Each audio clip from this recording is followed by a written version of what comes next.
तो आपका class disturb रहा, लेकिन बाकी सारा बैच चल रहा था। यूट्यूब और आपका बैच और आपके पहले वाला बैच रीजनिंग वाला, 3 गो क्लास डिस्टर्ब था, बाकी सारा क्लास चल रहा था। तो पीडीएफ बनाने का परेशानी था, जिसके वजह से आपका बैच डिस्टर्ब हो गया। इस पे कमेंट ला दीजिए।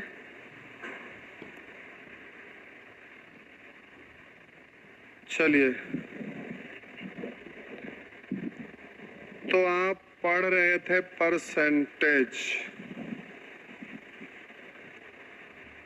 परसेंटेज में क्या क्या पढ़ लिए, क्या पढ़ रहे थे, सब भुला गए।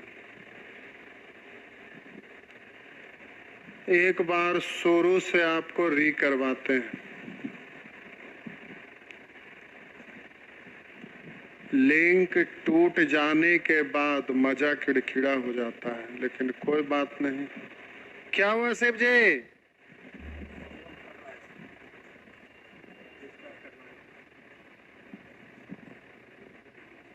अभी उसको सेव कर लिए थे ना?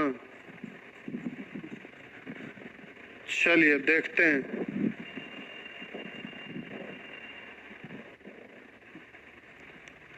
ये आए तो आज कंप्यूटरे गड़बड़ा गया।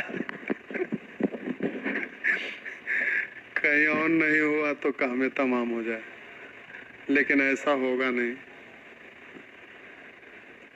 तो आप सीख रहे थे परसेंटेज,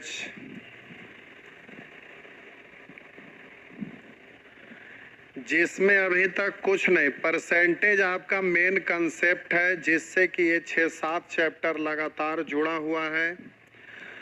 और इसमें अगर कमजोर रह गए, इसका मतलब है कि पूरे मैथ में कमजोर नहीं, वहाँ पे आप बहुत शॉर्ट में नहीं बना पाएंगे, तो कमजोर ही एक तरह से आप रह जाएंगे। इसलिए इस चैप्टर को, ऐसे कॉमर्शियल मैथ में 3 ही चैप्टर तो पढ़ना है, एक रेशियो, एक परसेंटेज, एक एवरेज। अगर ये 3 चैप्टर का ज्ञान है तो आप इतना फास्ट करेंगे कि समय से पहले आप क्वेश्चन सॉल्व करके रख देंगे। तो ये 3 चैप्टर को बहुत अच्छे से चलाना पड़ेगा, आपको सीखना पड़ेगा। तो प्यारे, सेक्शन ए आप इसको बोले थे कि अच्छे से आप याद कर लेंगे, और आप किए होंगे। एक बार फिर से आपको याद दिला देते हैं कि आप इसको रिवीजन कर लीजिएगा बहुत अच्छे तरीका से। घर पे इस बीच में आप रिवीजन नहीं किए होंगे, भूल गए होंगे, तो एक बार याद दिला दूं कि आप इसको कर लेंगे। फिर इसको बहुत अच्छे ढंग से आपको याद रखना है, फिर इधर अभ्यास कर लेना है, और इसको भी याद रखना है, क्योंकि इसके लिए एक स्पेशल क्लास और देना था। दशमलव के रूप में कुछ भी रहे तो डायरेक्ट आप निकाल सके। उसके बाद यहाँ से कैलकुलेशन, अच्छा ये सब ठीक है। यहाँ से क्वेश्चन शुरू हुआ था, सेक्शन सी।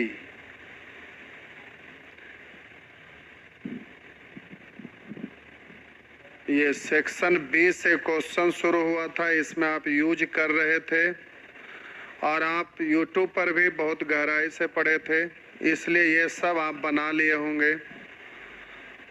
क्या इधर करें, छोड़िए, आइए डायरेक्ट वहीं। सेक्शन डी ये सब खत्म कर दिए थे। डी के बाद अच्छा, सेक्शन ई, एक सेक्शन छूटा हुआ लगता है। हाँ ये था।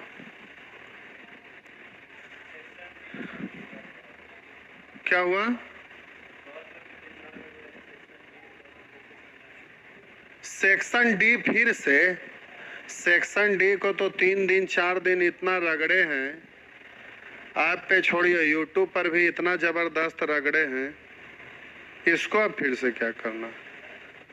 नो, ये यूट्यूब पे भी नहीं चला है।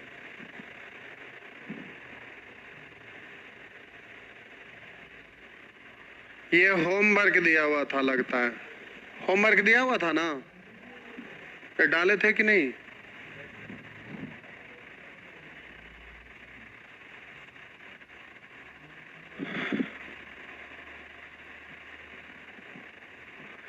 देखिए प्यारे, शायद ये वाला उस दिन होमवर्क नहीं जा पाया था,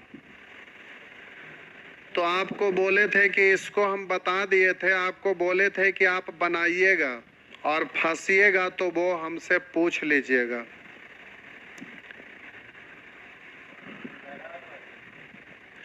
एफ हो गया है, हम बता दिए हैं। एक लिख रहे हैं सेक्शन ई छूटा हुआ है।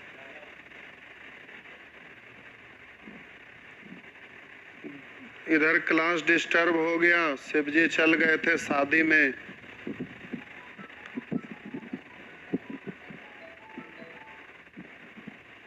क्या चल रहा था, क्या भूल गए सब।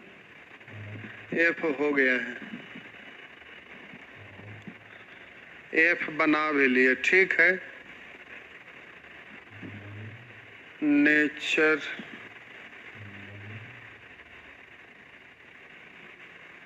डी खत्म हो गया है, डी के बाद ई हुआ है, ई के बाद एफ हुआ है। एफ पे बिना ई का थोड़े ना पहुंच गए।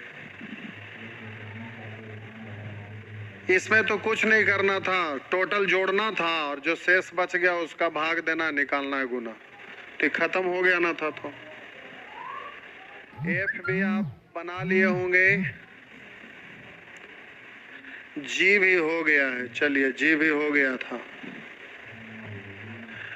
लेकिन एक बार आपसे हम पूछ रहे हैं, जरा गौर करिएगा। ये था सेक्शन एफ और कोई ई बोल रहे हैं, शायद ई में होमवर्क दिया हुआ था क्या, ऐसे बोल लेते हैं। चलिए 2 मिनट का काम है, कुछ पता नहीं चल पा रहा है, आप कमेंट में कुछ क्लियर लिख भी नहीं रहे, इसलिए ऐसा करते हैं ना कि ई लेकिन हो ही गया होगा, तभी ना क्लास ऑफ हो गया, चल गई है। तो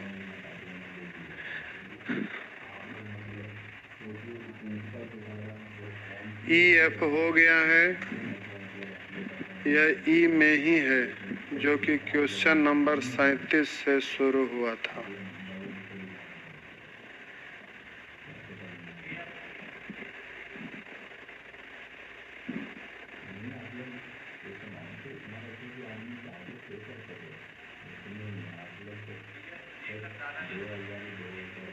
इधर सब हो ही गया है ना, एक बार और देखते हैं लोग क्या लिख रहे हैं, उससे पता चल जाएगा। ये खत्म हो गया है, सेक्शन ई का नेचर 1।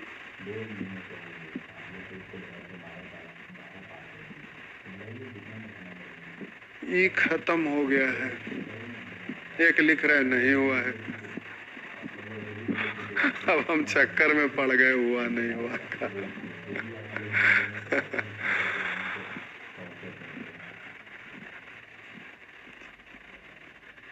एक लिख रहे हैं सेक्शन ई का नेचर 1। क्या नेचर 1?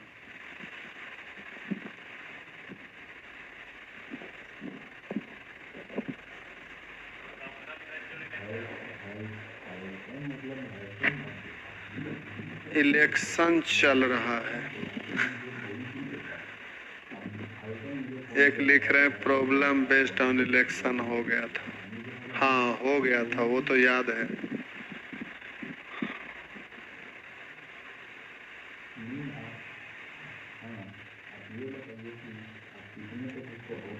आप क्या कर रहे हैं शिव जी?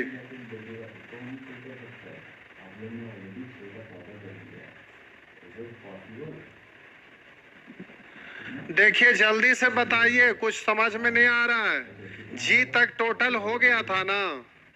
एक लिख रहे हैं नहीं हुआ है, एक लिख रहे हैं हो गया है। अब हमको समझ में नहीं आ रहा है, तो आज पहले आप लोग बुझा रहे हैं। हो गया नहीं हो गया का ये। ई का होमवर्क बाकी है। हाँ हमको भी वही लग रहा था कि ई का होमवर्क बाकी है। नहीं, ई का तो होमवर्क बाकी नहीं हो सकता है, कोई हालात में नहीं। लाइए देख लेते हैं, एक नजर निकालिए, एक नजर देख लेते हैं भाई सेक्शन ई का। ये देखिए ये क्या हुआ,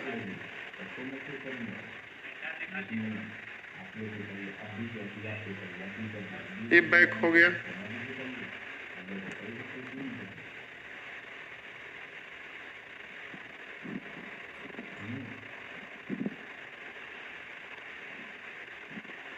परसेंटेज न था।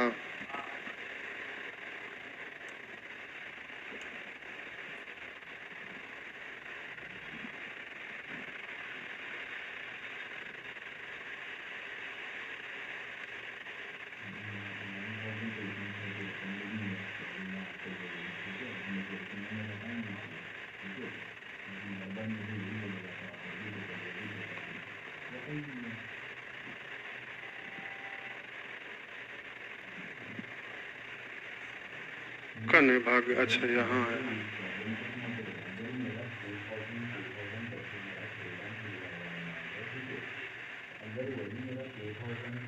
चलिए ये तो आ गया। अब हमको ये बताइए इस सब का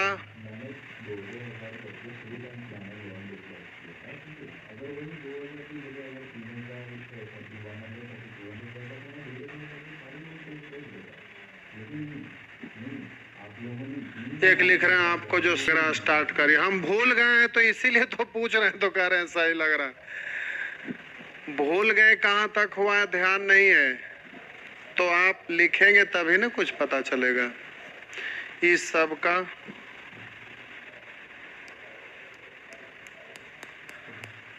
चलिए सब ठीक है। सेक्शन जी के बाद लोग बोल रहे हैं। चलिए तो एच पे आ जाते हैं।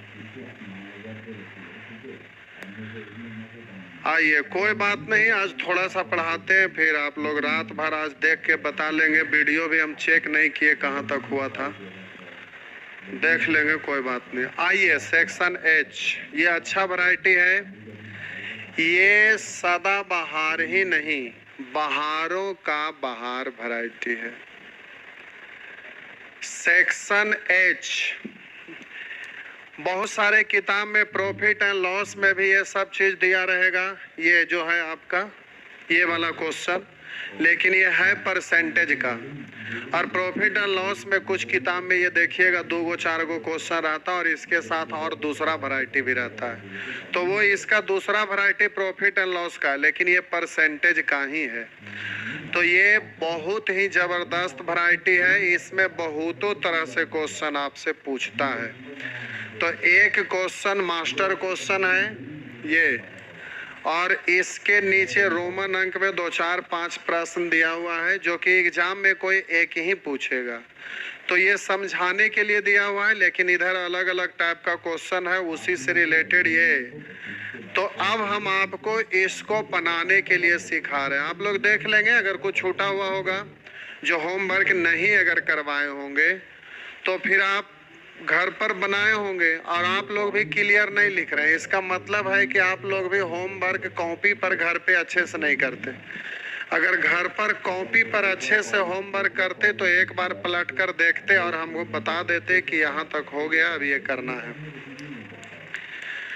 तो चलिए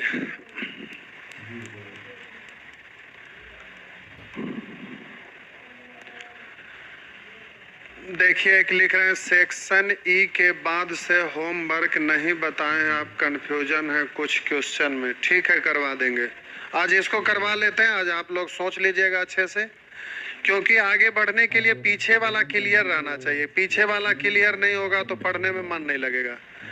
अब हम इस क्वेश्चन को पहले बना रहे हैं, उसके बाद फिर आ रहे हैं फर्स्ट पे, जो कि एक ही में सारे चीज समझा देंगे। तो अब जरा देखेंगे, थोड़ा गौर करेंगे। इस क्वेश्चन को आप बहुत अच्छे से देखिए। 1 मिनट आधा मिनट के लिए हम आपको फ्री छोड़ते हैं। आप ये ऐसा क्वेश्चन ही है कि पहले आप पढ़िए, पढ़ के इसको समझिए, नहीं तो हम आपको समझाएंगे तो कुछ भी समझ में नहीं आएगा। ये थोड़ा अटपटा सा है और एग्जाम में पूछता है, वो भी घुमा घुमा के। तो 1 मिनट तक आप इसको मनन करिए, उसके बाद हम क्वेश्चन पढ़ के समझा रहे हैं। अभी खुद से 1 मिनट पहले पढ़िए और इसका अर्थ समझिए। कमेंट को आप छोड़ दीजिए, वो अगला क्लास के लिए आपको फ्री छोड़ दिए। अब इस क्वेश्चन को पहले मन ही मन पढ़िए और इसको मनन करिए, 2 बार रिपीट करिए, उसके बाद हम समझा रहे हैं।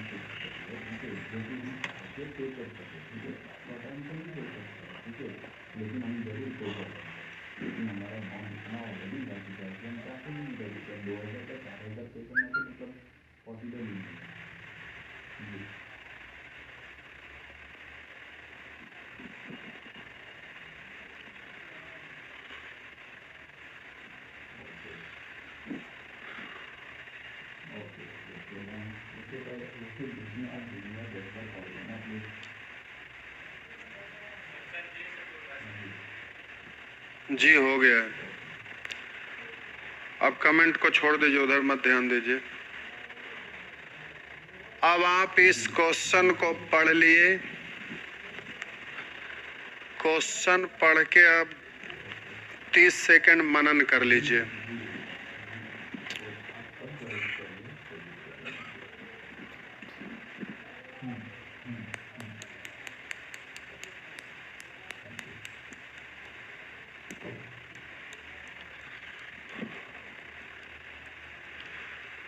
चलिए अब आप छोड़ दीजिए, आंसर मत लिखिए क्योंकि आंसर आपका दिया हुआ है।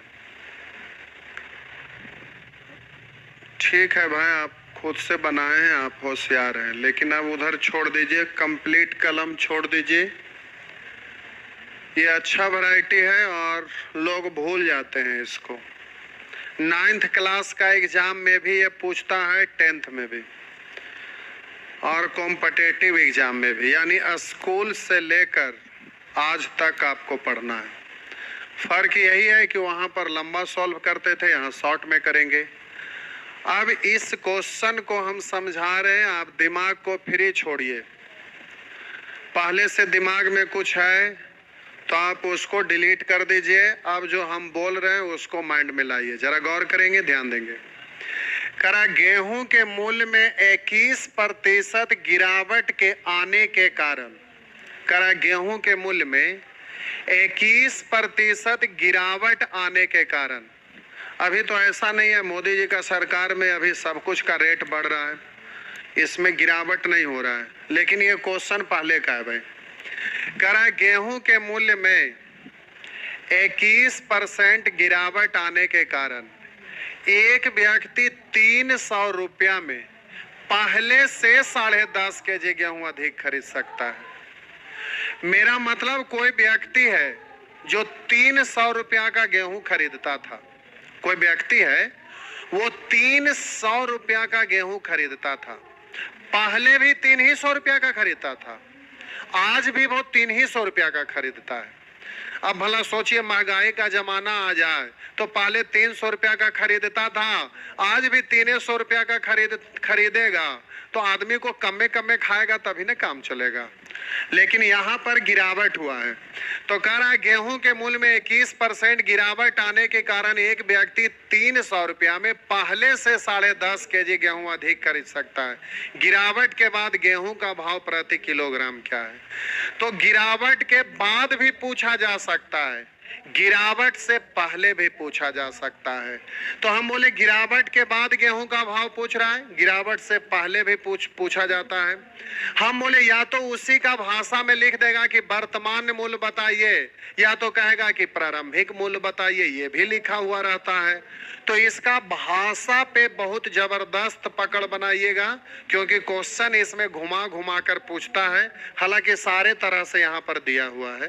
तो अब गौर करेंगे। करा गेहूं के मूल्य में 21% गिरावट आने के कारण एक व्यक्ति 300 रुपया में पहले से 10.5 केजी गेहूं अधिक खरीद सकता है। गिरावट के बाद गेहूं का भाव प्रति किलोग्राम क्या है?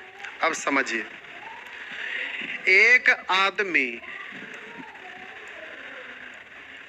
को हम हर महीना एक बोरिया दे देते थे, बोरा, एक बोरा दे देते थे और 300 रुपया दे देते थे। एक बोरा और 300 रुपया दे देते थे और बोलते थे कि जाइए दुकान से ना 300 रुपया का गेहूं हमें ला के दे दीजिएगा।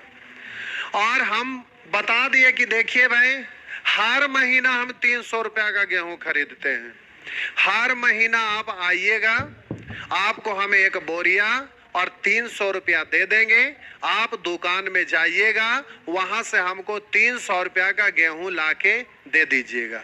हम बोल दिए कि हम 300 रुपया के खरीदबे करेंगे। अब वो सस्ता हो जाए या तो फिर बहुत महंगा हो जाए। अगर बहुत महंगा होगा तो कम हमको उस पैसा में मिलेगा, तो हम भूखे रहेंगे लेकिन खरीदेंगे 300 रुपया का।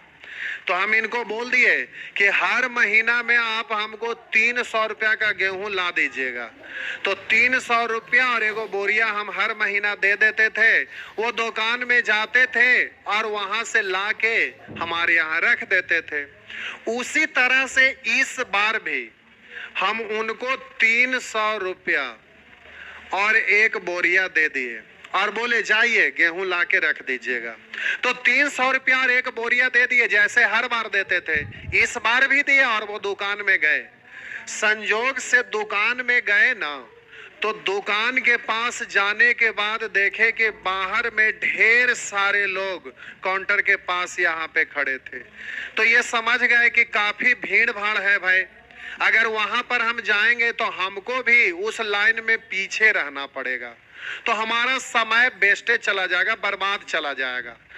तो ये क्या दिमाग लगाए कि यहाँ पर जो काउंटर पर आदमी बेच रहा था उसको बोले कि देखिए मोदी जी हम लोग बोलते हैं, बिहार से बाहर पता ना क्या बोलते हैं, इसलिए एक्सप्लेन कर देते हैं। मोदी जी मतलब जो दुकानदार हैं, जो दुकान देते हैं, उनको मोदी जी बोलते हैं। अब बाहर के आप होंगे तो आप कौन जी बोलते होंगे, अब आप जानिए, तो समझा दिए यहाँ पे। तो ये आदमी इस दुकानदार के पास गया और बोला कि मोदी जी आप हमको पहचान रहे हैं ना? तब बोला हाँ हाँ हम पहचान रहे हैं। तब बताइए क्या मेरा परिचय है? वही 300 रुपया का गेहूं खरीदते थे वही ना है आप? बोला हाँ हाँ हाँ हम वही हैं। तो बोला कि देखिए आपके दुकान में बहुत ज्यादा भीड़ है, हम बोरिया दे देते हैं और 300 रुपया दे देते हैं भाई। आपको हम 300 रुपया और एक बोरिया दे देते हैं। आप इसमें जब ये लोग चले जाएंगे, खाली हो जाएगा ना, तो फिर मेरे लिए 300 रुपया का गेहूं इस बोरिया में जैसे हर बार ले जाते थे, इस बार भी लेने आए हैं, तो हम आपको 300 रुपया एक बोरिया दे देते हैं, इसमें भर के रखिएगा। अभी हम जाते हैं, घूम घाम के आते हैं, कुछ और भी काम है भाई, कह के वो चला गया। अब उधर से जब आने लगा ना, तो ये दुकान के साइड में एक यहाँ पर बैनर लगा हुआ था, एक बोर्ड लगा हुआ था। तो उधर रास्ते पे से आ रहा था तो ये बोर्ड दिखाई दिया, तो उस पर कुछ पेपर चिपकाया हुआ था। तो इसको लगा कि चलो भाई पढ़ लेते हैं क्या लिखा हुआ है। तो जैसे ही इस बोर्ड के पास गया तो उस पर लिखा हुआ था कि गेहूं के मूल्य में 21% गिरावट हो गया। अब ये आदमी बहुत खुश हुआ। पूछे क्यों खुश हुआ भाई? तो वहां लिखा हुआ था गेहूं के मूल्य में 21% का गिरावट हो गया। तो खुश इसलिए हुआ कि बेचारा ये गेहूं और लाने के लिए 300 रुपया और एक बोरिया देते थे, ला के हमारे यहाँ रख देते थे और इसके बदले में हम कुछ देते नहीं थे, फ्री में काम कर रहे थे। तो अंदर से कुड़न हो रहा था। तो इस बार क्या हुआ कि वहां पर जैसे ही बोर्ड पर पढ़े ना कि गेहूं के मूल्य में 21% गिरावट हो गया, तो मन में खुश हुए कि 300 रुपया का सर लाने के लिए दिए थे, रेट में 21% का गिरावट हो गया। तो 21% हटाएंगे, बट्टा 100 के लिए 2 शून्य कैंसिल, तो 21 तिया 63।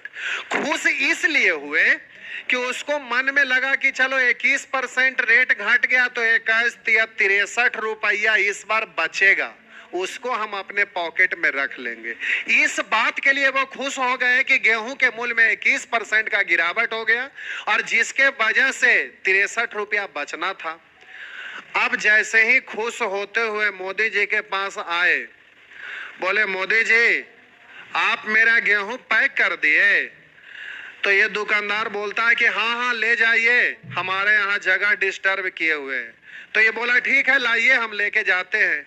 अब ये उठा के बोरिया इधर दे दिया कि ठीक है आप ले जाइए। तो बोरिया उठा के काउंटर के इस तरफ रखा। उसके बाद ये आदमी मोदी जी को कहते हैं कि मोदी जी ये, तो बोला ये क्या मतलब? तो ये बोला कि देखिए आपका बोर्ड पर लिखा हुआ है कि गेहूं के मूल्य में 21% का गिरावट, तो हम 300 रुपया आपको दिए थे, तो 21 रुपया गिरावट, तो 300 का 21% यानी 21 रुपया जो हमको लौटाइएगा ना। तब बोला कि देखिए भाई, आप हमको बोरिया दिए थे, 300 रुपया दिए थे कि जो होगा इसमें डाल दीजिएगा। तो ठीक है भाई, इस बार गेहूं के मूल्य में 21% का गिरावट हुआ तो 61 रुपया लौटता था, लेकिन आप बोले थे कि इसमें गेहूं पैक कर दीजिएगा 300 रुपया का। तो हम सोचे कि 63 रुपया जो लौट रहा है ना, उसके बदले में हम आपको 10.5 केजी गेहूं अधिक दे दिए हैं, 10.5 केजी गेहूं अधिक दे दिए हैं। तो बोला अच्छा ऐसा बात है। फिर मायूस हो गया, सोचा कि चलो 63 रुपया लौट रहा था, जिसके वजह से 10.5 केजी और दे दिया। सोचा अब तो और हमको ढो के ले जाना पड़ेगा, इसलिए मायूस हो गया। तब बोलिए 63 रुपया जो लौट रहा था उसका, यहाँ गेहूं के मूल्य में जो गिरावट हुआ था जिसके वजह से 63 रुपया लौट रहा था, उसी पैसे के वजह से ना वो 10.5 केजी गेहूं अधिक दे सका था। इसका मतलब है कि हम कह सकते हैं कि ये 63 रुपया ही कीमत है 10.5 केजी का, क्योंकि इस 63 रुपया लौटने के कारण ही 10.5 केजी अधिक दिया था। यानी कह सकते हैं कि 63 रुपया कीमत है 10.5 केजी का। तो 1 केजी का निकालिएगा तो 10.5 से भाग दे दीजिए। हम बोले 100 रुपया में 20 कलम, तो 1 कलम का कीमत कितना, तो 100 में 20 से भाग देंगे। उसी तरह से इतना रुपया में 10.5 केजी, तो 1 केजी का कीमत कितना होगा, तो टोटल की वजन से भाग दे देंगे तो ये प्रति केजी कीमत निकल जाएगा। तो 63 रुपया में 10.5 केजी, तो 1 केजी का कीमत, तो 63 में 10.5 से भाग दीजिएगा। तब बोलिए 10 छक 60 और हाफ छक 3 यानी 63, इससे कट रहा है कै बार, 6 बार। यानी हम कह सकते हैं कि गिरावट के बाद गेहूं का भाव प्रति किलोग्राम क्या है, तो आपका जवाब होगा 6 रुपये प्रति केजी है। नहीं समझे मेरा बात, एक बार फिर से एकदम दिमाग में ये बस जाना चाहिए। फिर से करा, गेहूं के मूल्य में 21% गिरावट आने के कारण एक व्यक्ति 300 रुपया में पहले से 10.5 केजी गेहूं अधिक खरीदता है। तब बोलिए 300 रुपया का गेहूं खरीदता था, लेकिन 21% रेट घट गया, तब 300 का 21% का मतलब हो गया कै रुपया, तो 63 रुपया। ये जो 63 रुपया लौट रहा था, तो कह रहा है कि उसके वजह से पहले से 10.5 केजी गेहूं अधिक खरीद सकता है। यानी 63 रुपया लौटने के वजह से 10.5 केजी अधिक खरीदा, यानी 10.5 केजी का ही कीमत है 63 रुपया। तो हम बोले टोटल 10.5 केजी से भाग दे देंगे तो ये 1 केजी का कीमत निकल जाएगा। तो बोलिए 10 छक 60 और हाफ छक 3, तो 63 हो गया, यानी इससे ही कट रहा है कै बार, तो हम बोलेंगे 6 बार, यानी 6 रुपया प्रति केजी। क्या 6 रुपये प्रति केजी? तो आपका हो गया गिरावट के बाद गेहूं का भाव प्रति किलोग्राम, तो आपका आंसर हो गया 6 रुपये प्रति केजी। अब आप एग्जामिनेशन हॉल में है, जल्दी से आपको बनाना है, तो सीधा बोलेंगे 300 रुपया का गेहूं खरीदते थे, 21% गिरावट हुआ यानी 63 रुपया, तो 10.5 केजी अधिक खरीदा यानी 63 रुपया कीमत है 10.5 केजी का, तो 1 केजी का, तो सीधा 10.5 से आप भाग दे दीजिए, इससे कट जाएगा 6 बार, यानी आपका आंसर होगा 6 रुपये प्रति केजी। गिरावट के बाद अब कहेगा गिरावट से पहले गेहूं का भाव प्रति केजी क्या था, तो प्यारे 21% गिरावट हुआ, यानी पहले था 100, गिरावट हुआ 21, तो ये हो गया 79। अब बोलेंगे पहले था इतना, गिरावट के बाद इतना, तो ये गिरावट के बाद वाला का तुलना गिरावट के बाद वाला से। प्रारंभिक कीमत प्रति केजी, तब बोलिएगा 100 से गुना करेंगे, ये 1 केजी का है तो आंसर 1 ही केजी का निकलेगा। बोलेंगे ये गिरावट के बाद वाला का तुलना गिरावट के बाद वाला से, प्रारंभिक पूछ रहा, प्रारंभिक से गुना, तो फिर इस तरह से आपका आंसर निकलेगा। लेकिन प्यारे इसमें केवल यही पहले और बाद ही नहीं पूछता है, क्या क्या पूछता है तो इस क्वेश्चन को देखिए। समझने के लिए ये मास्टर क्वेश्चन है, लेकिन एग्जाम में यहाँ लिखा हुआ है कि दिख रहा है कि पूछा है, तो ये प्यारे 5 प्रश्न एक साथ नहीं पूछता है, ये हमेशा एक ही प्रश्न रहता है। लेकिन ये मास्टर क्वेश्चन है, इसमें जितने भी तरह से घुमाता है उससे रिलेटेड नीचे आपको क्वेश्चन दिखाई देगा। तो एक क्वेश्चन को हम अच्छे से समझा रहे हैं अब, जिसमें ये 5 प्रश्न को बारी बारी से बनाएंगे। इसको समझने के बाद इधर सारे क्वेश्चन को आपको सॉल्व करना है, क्योंकि इम्पोर्टेंट ही नहीं है, मोस्ट इम्पोर्टेंट है। तो अब हम सॉल्व कर रहे हैं, जरा ध्यान देंगे। करा चावल के मूल्य में 20% की कमी होने के कारण एक व्यक्ति 100 रुपया में पहले से 4 किलोग्राम चावल अधिक खरीद सकता है। तो चावल का वर्तमान मूल्य प्रति किलोग्राम क्या है? चावल का प्रारंभिक मूल्य प्रति किलोग्राम क्या था? चावल का प्रारंभिक मूल्य तथा वर्तमान मूल्य में प्रति किलोग्राम अंतर क्या है? चावल का वर्तमान खपत क्या है? चावल का प्रारंभिक खपत क्या है? ये आपसे पूछा जा रहा है। तो देखिए, ये रहा आपका क्वेश्चन। करा चावल के मूल्य में 20% की कमी होने के कारण एक व्यक्ति में 100 रुपया में पहले से 4 किलोग्राम अधिक चावल खरीद सकता है। तब बोलिए 100 रुपया का वो हर महीना खरीदता था, इस बार 20% की कमी हुआ, तो 100 का 20% यानी 20% हटाएंगे बट्टा 100, 100 कैंसिल, 100 का 20% 20, यानी कह सकते हैं कि 20 रुपया जो रेट घट गया, उसी पैसे से करा पहले से 4 किलोग्राम चावल अधिक खरीद सकता है। यानी 4 किलोग्राम का कीमत है ये 20 रुपया, 4 किलोग्राम का कीमत है 20 रुपया, तो 1 किलोग्राम का तो 4 से भाग दे देंगे तो आपका आंसर हो जाएगा 5 रुपये प्रति किलोग्राम। 5 रुपये प्रति किलोग्राम, ये हो गया प्यारे। इसमें अब आपको दिक्कत नहीं होना चाहिए, पहला क्वेश्चन। तो अब आपसे पूछेगा गिरावट के बाद गेहूं का भाव प्रति किलोग्राम, तो 5 रुपये, और गिरावट के बाद ना लिखकर कह देगा चावल का वर्तमान मूल्य प्रति किलोग्राम क्या, तो वर्तमान में ही ना 20% कमी हुआ है, तो भाषा में लिखा हुआ रह सकता है कि गिरावट के बाद गेहूं का चावल का भाव प्रति किलोग्राम क्या है, या तो चावल का वर्तमान मूल्य प्रति किलोग्राम क्या, बात एक ही है। अब यहाँ कह रहा है चावल का प्रारंभिक मूल्य प्रति किलोग्राम क्या था, या यहां लिखा रहेगा चावल का गिरावट से पहले का भाव प्रति किलोग्राम क्या था। लिखा हुआ है चावल का प्रारंभिक मूल्य प्रति किलोग्राम क्या था, या तो कहता कि गिरावट से पहले चावल का भाव प्रति किलोग्राम क्या था, बात बराबर है। तो ये प्यारे आपका पहला क्वेश्चन का आंसर यहीं से निकल गया।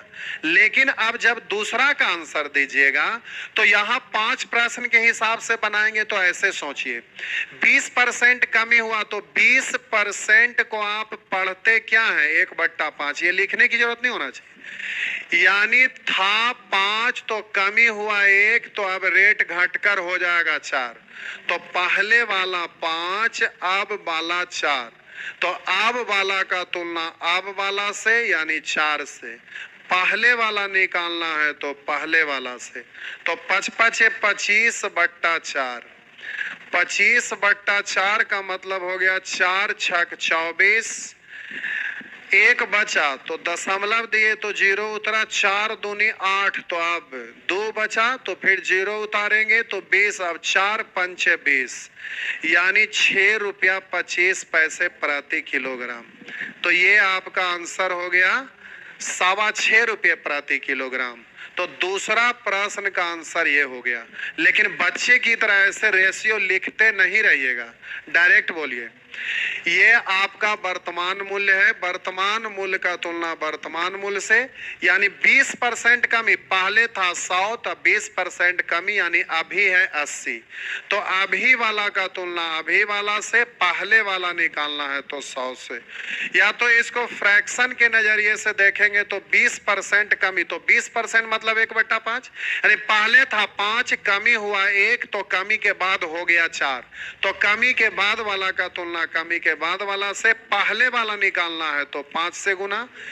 तो अब प्यारे आप जल्दी से ऐसे भी बोल सकते हैं 20 चौ 80 और 20 पंचे 100, तो 25/4 का मतलब हो गया 6.25 रुपया। तो आप क्या करते हैं कि इसको भाग लगाने लगते हैं। डायरेक्ट पूर्णांक में भी तो आप लिख ही सकते हैं ना। 25/4 का मतलब हो गया 4 छक 24 1 25। अब 1/4 को दशमलव में लिखने के लिए सिखाए थे ना, तो यही सब तो फायदा होता है कि 6 है 1/4 का मतलब 0.25 यानी 25 पैसा 0.25 यानी 6.25 रुपया प्रति केजी, इतना रुपये प्रति केजी। अब ये दूसरा प्रश्न हुआ। तीसरा प्रश्न में आपका क्या कह रहा है? तो तीसरा में कह रहा है चावल का प्रारंभिक मूल्य तथा वर्तमान मूल्य में प्रति किलोग्राम अंतर क्या है। प्रारंभिक मूल्य करा चावल का प्रारंभिक मूल्य तथा वर्तमान मूल्य में प्रति किलोग्राम अंतर क्या है। तब बोलिए ये आपका वर्तमान मूल्य निकल गया। तो वर्तमान मूल्य का तुलना वर्तमान से, तो 20% कमी का मतलब 20% पढ़िए या 1/5 पढ़िए। तो बोलिएगा 5 तो कमी हुआ 1 तो रेट हो गया 4। ये पहले वाला है और ये आपका वर्तमान वाला है। परसेंट के नजरिए से देखिए तो पहले वाला 100, 20% कमी तो अब वाला 80, 20 से कट गया 5 और 20 से कट गया 4। वही चीज प्यारे हम लिख दिया। अब ये सब चीज हमें लिखने की जरूरत नहीं है क्योंकि इतना सारे लंबा चौड़ा पढ़े हैं आप। अब बोलिए यहाँ पर ये जो दिया हुआ है वर्तमान मूल्य, वर्तमान मूल्य का तुलना वर्तमान मूल्य से करिएगा यानी 4 से करिएगा। दोनों का अंतर पूछ रहा है तो जल्दी से 1 से गुना करिएगा। तो 5/4 का मतलब हो गया 4 इकाई 4 1 5 यानी 1 रुपया 25 पैसे प्रति किलोग्राम का अंतर है। 1 रुपया 25 पैसे प्रति किलोग्राम का अंतर है। अब चौथा नंबर प्रश्न पे आइए। ये आपका प्रश्न संख्या 4 है। करा चावल का वर्तमान खपत क्या है। चावल का वर्तमान खपत क्या है। तब बोलिए आप खरीदते थे 100 रुपया का ना, 100 रुपया का खरीदते थे तो टोटल है 100 रुपया और वर्तमान में रेट है 5 रुपये। तो बोलिए वर्तमान रेट है 5 और टोटल खर्च किए हैं 100, तो वही कह रहा चावल का वर्तमान खपत कितना है। तो टोटल रेट में बोलिए टोटल रुपया में आप प्रति केजी रेट से भाग दे देंगे तो टोटल कितना खपत होता था ये पता चल जाएगा। तो आप बोलेंगे कि 20 केजी। अब आपसे प्रश्न में पूछ रहा है चावल का प्रारंभिक खपत क्या था। तो बोले 100 रुपया का खपत पहले भी करते थे, 100 ही रुपया खर्च, लेकिन पहले वाला रेट बताइए क्या है। तो पहले वाला रेट 6.25 रुपये। 6.25 को आप पढ़ सकते हैं 6 चौ 24 1 25/4। तो हम बोले कि 1 केजी का कीमत है 25/4। तो इससे भाग देंगे 25 चौ, ये 4 उलट के ऊपर तो हो जाएगा 4 छौ 16 यानी प्रारंभिक खपत तो 16 केजी। तो आपका आंसर होगा 16 केजी। लेकिन प्यारे ये तो ठीक है कि आप यहाँ पर जब सॉल्व किए तो आप यहाँ पर ये रेट पहले से मालूम था, डायरेक्ट भाग दे दिए। यहाँ भी बोलिए ये टोटल कीमत है और ये आपका पहले वाला रेट मालूम है, भाग दे दिए, हो गया। लेकिन एग्जाम में ये 5 प्रश्न तो एक साथ नहीं ना पूछेगा। यहाँ पर एक साथ पूछा है तो एक क्वेश्चन को सॉल्व किए, इसमें मेहनत लगा और यही वाला मेहनत इसमें यूज किए, यही वाला इसमें यूज किए, यही वाला इसमें यूज किए, यही वाला इसमें यूज किए, तो लगा कि चलो भाई तनिए सामे बन गया। तो आपको डायरेक्ट भी पूछेगा तो इतना सामे ही बनाना है। और वो कैसे बनाना है तो अब एक एक करके बारी बारी से सिखाते हैं। अब आप मान लीजिएगा कि केवल ये प्रश्न पूछा, या मान लेंगे कि ये प्रश्न पूछा, या मान लेंगे कि एग्जाम में केवल ये प्रश्न पूछा, तब कैसे बनाना वो स्ट्रेटजी हम बताते हैं। क्योंकि ये जब भी पूछेगा तो एक ही प्रश्न पूछेगा, ये 5 प्रश्न एक साथ पूछने वाला क्वेश्चन नहीं है, उतना स्टैंडर्ड नहीं है कि एक साथ ये 5 प्रश्न पूछे। अब आप मान लीजिए कि एग्जामिनेशन हॉल में है, ये स्टेटमेंट दिया और ये केवल क्वेश्चन पूछा, या मान लीजिए कि आप एग्जामिनेशन हॉल में है, ये स्टेटमेंट है और ये प्रश्न पूछा, उसी के हिसाब से बता रहे हैं कि जब ऐसे पूछेगा केवल एक ही प्रश्न तो आप कैसे बनाइएगा, वो तरीका हम अब बता रहे हैं, जिसको कि जानना जरूरी है और इसी स्टेप के द्वारा एग्जाम में आप जल्दी से बना सकते हैं। तो चलिए अब शुरू हो जाइए। यह स्टेटमेंट और पहला क्वेश्चन ये रहा।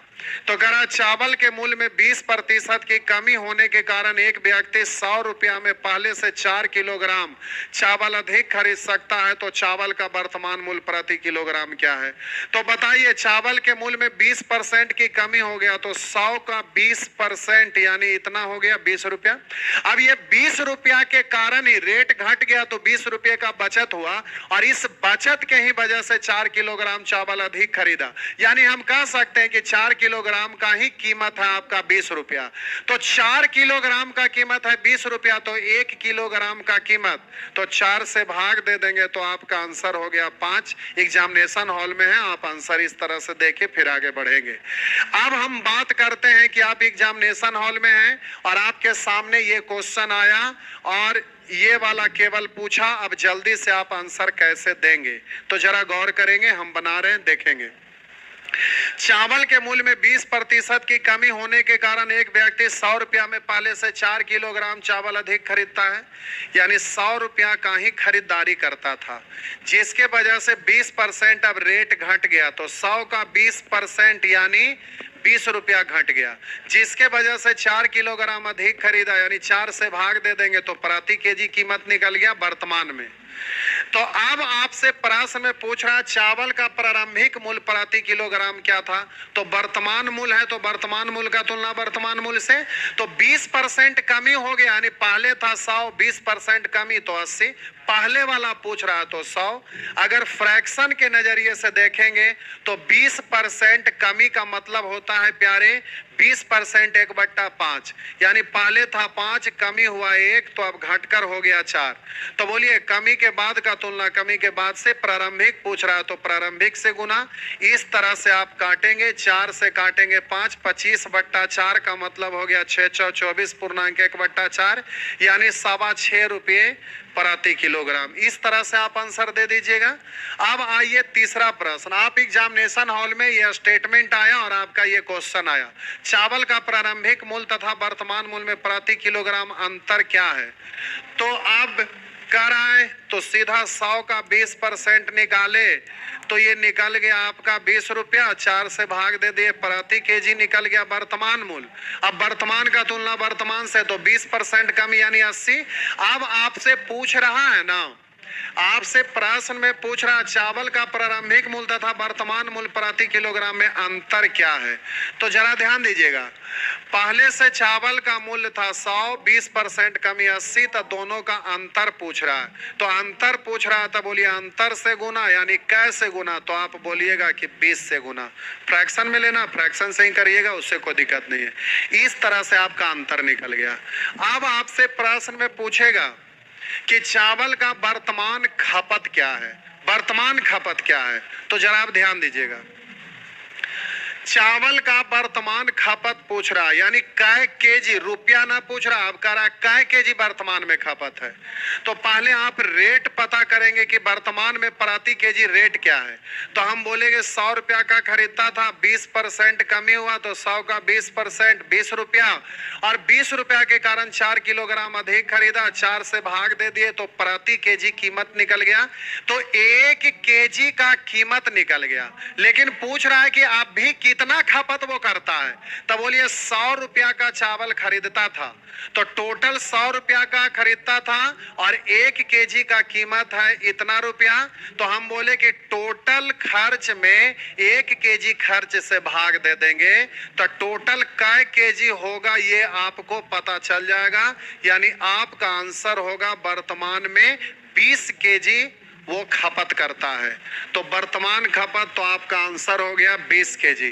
तो चावल का वर्तमान खपत तो आपका आंसर 20 केजी। पूछ रहा है चावल का प्रारंभिक खपत क्या था, तो पहले वाला हमें रेट पता करना पड़ेगा। तो प्रारंभिक रेट कैसे पता होगा भाई, तो 100 रुपया में 20% कमी, तो 100 का 20% यानी 20 रुपया। तो आप बोलेंगे 4 केजी अधिक खरीदा, यानी 4 से भाग दे देंगे तो ये घाटा हुआ प्रति केजी निकल गया। अब प्रारंभिक निकालेंगे तो 20% कमी, तो हम बोलेंगे कि 20% कमी होने के बाद 80 प्रारंभिक तो इतना। अब प्रारंभिक खपत प्रति केजी प्रारंभिक मूल्य निकल गया, और पहले भी 100 रुपया खपत करते थे, तो अब 100 रुपया में प्रति केजी से भाग दे देंगे तो ये कै केजी निकल जाएगा। तो अब इसको सॉल्व करिएगा, तो अब सोचेंगे ये 100 से 100 खत्म, अब ये 5 से काटेंगे 16, मूल बट्टा के नीचे बट्टा तो उलट के ऊपर, तो ऊपर चला जाएगा, यानी आपका आंसर हो जाएगा 16। तो ये आपको डायरेक्ट होना चाहिए। अगर इतना करते हैं तो हम समझेंगे कि आप सीख गए, और एग्जाम में प्यारे आपसे इसमें से कुछ भी रहेगा जो कि यहाँ पर दिया हुआ है, अब बारी बारी से एक आध दो बनवाते हैं तो क्लियर हो जाएगा।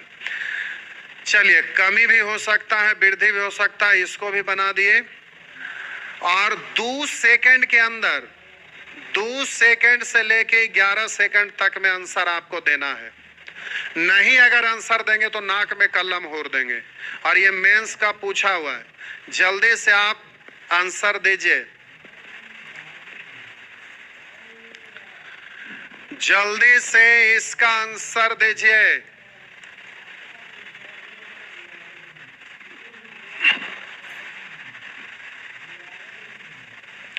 एक लिख रहे हैं रीजनिंग का बैच फ्री नहीं खुलता है।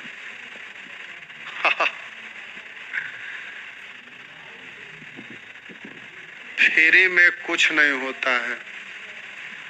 आप शादी करेंगे फ्री में, लेकिन पंडित जी मंत्र पढ़ेंगे तो पैसा लेंगे, तो फ्री में शादी भी कहाँ होता है।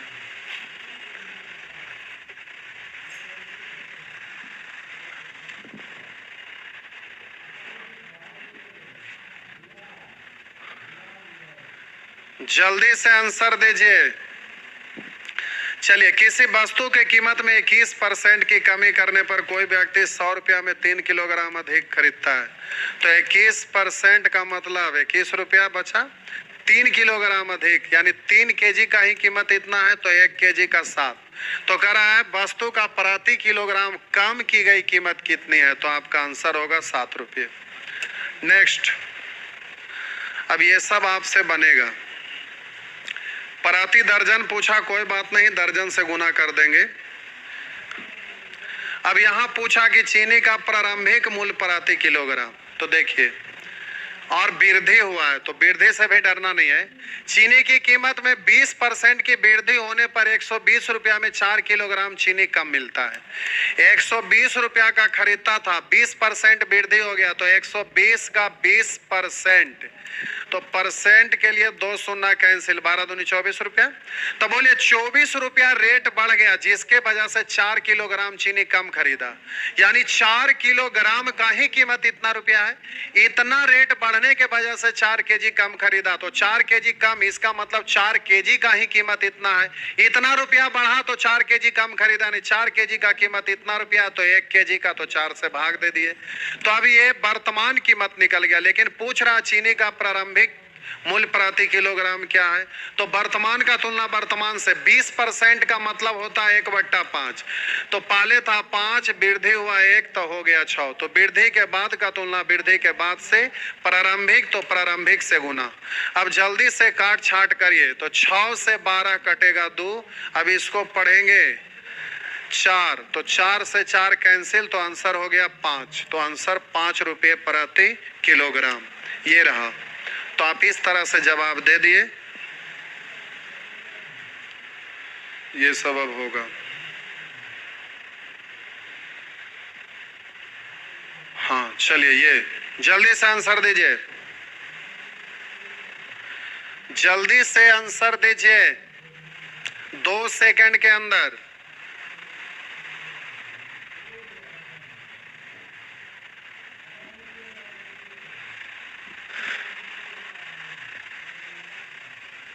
एक लिख रहे हैं शादी नहीं करना है सर अभी जॉब के बाद। अभी आपसे कोई पूछेगा और कोई शादी करेगा? बेरोजगार का शादी नहीं होता और बेरोजगार का कोई पूछता भी नहीं है, इसलिए आप ये नहीं सोचिए कि आप करना भी चाहेंगे तो होगा, बिल्कुल नहीं होगा।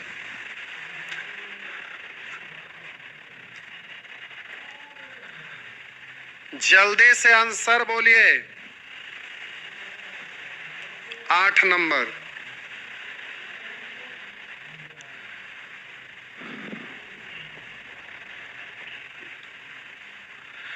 करा चीनी के भाव 10% कम हो जाने के फलस्वरूप एक ग्राहक 729 रुपया में पहले से 4.5 किलोग्राम अधिक चीनी खरीदता है। तो 10% का मतलब इतना।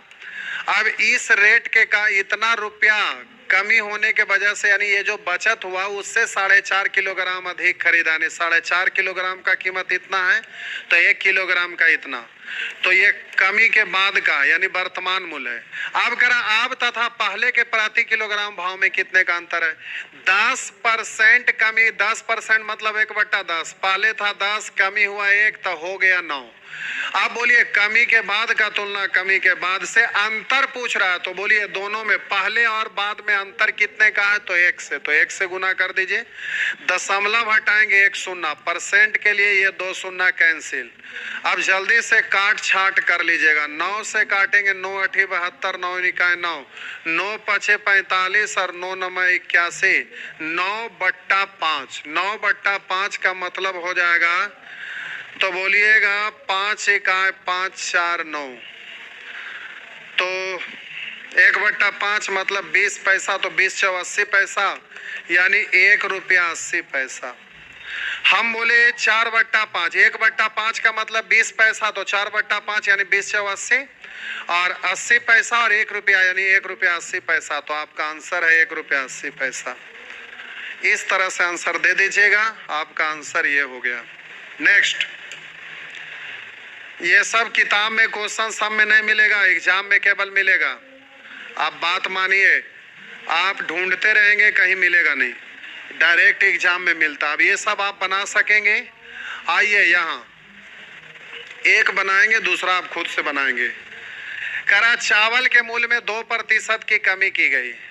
चावल के मूल्य में 2% कमी की गई। पहले मूल्य था 100, अब कमी होने के बाद 98 हो गया।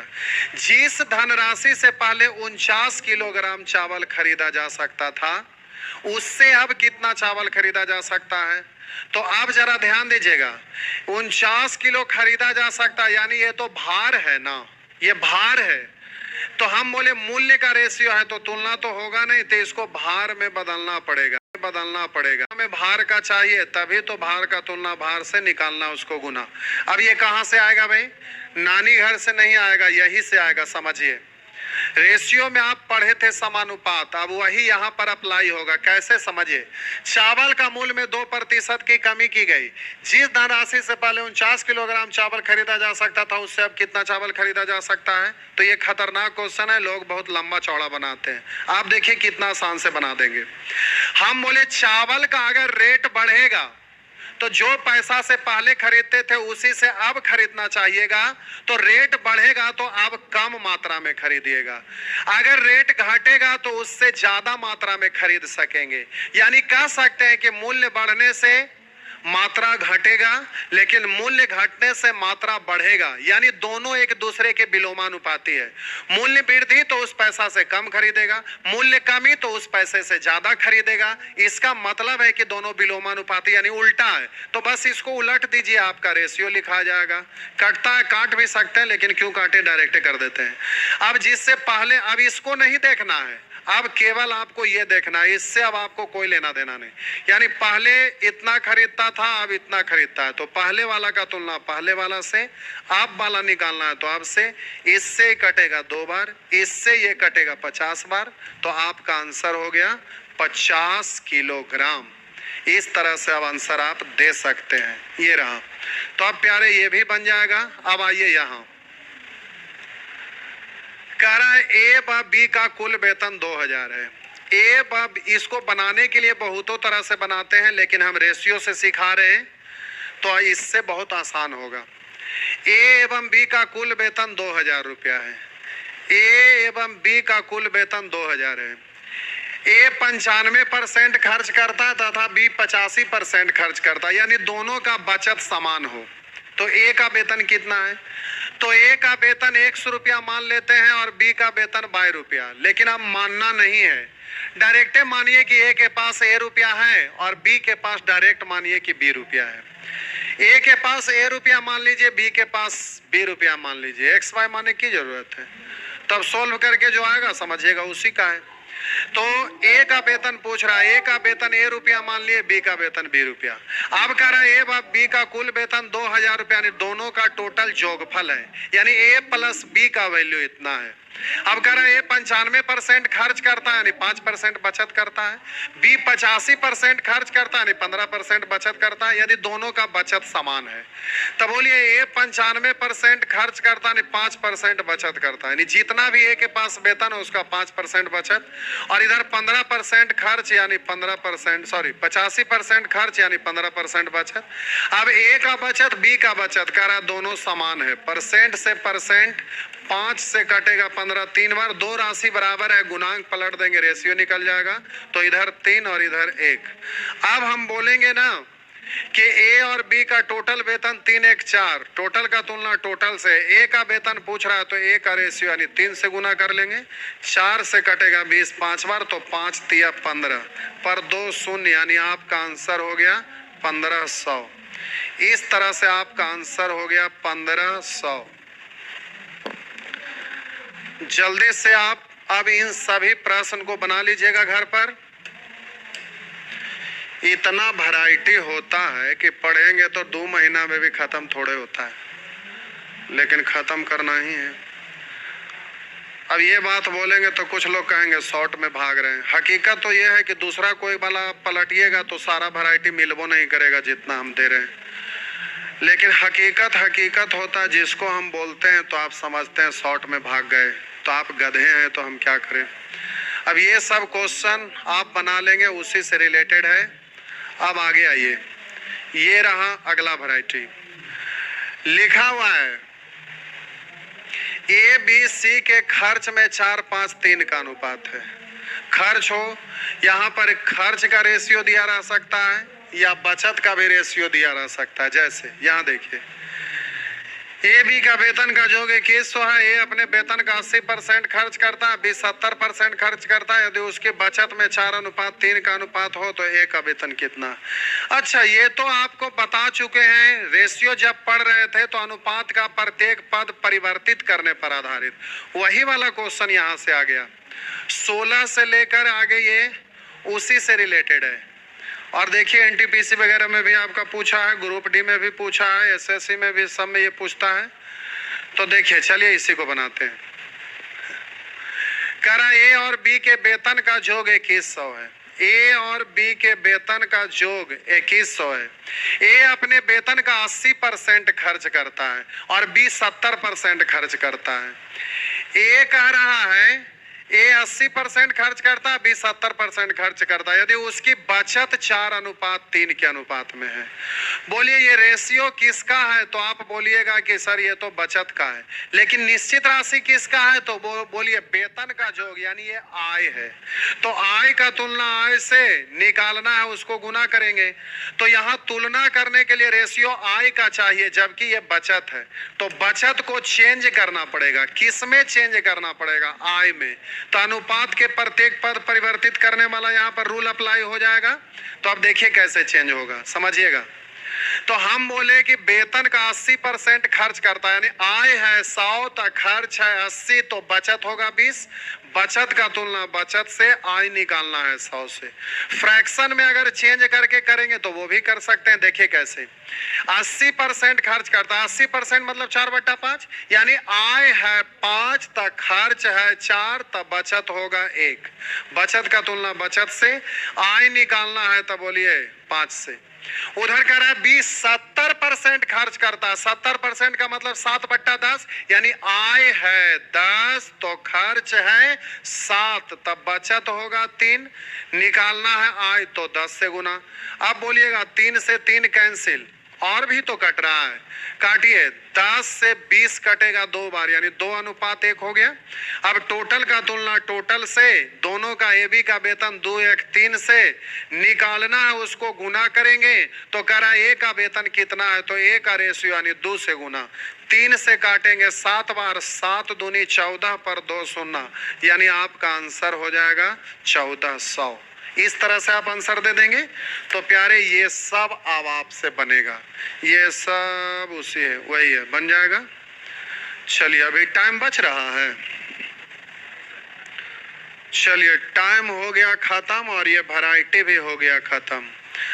अगले क्लास में हम लोग सीखेंगे जब दो राशि आपस में गुना के रूप में हो, हम बोले दो राशि आपस में गुना के रूप में हो तो गुना करेंगे तो कुछ गुणनफल आएगा ना। तो जब दो राशि गुना के रूप में हो और एक राशि में x% की वृद्धि हो तो दूसरे राशि में कितने प्रतिशत की कमी कर दिया जाए कि गुणनफल में कोई परिवर्तन ना हो।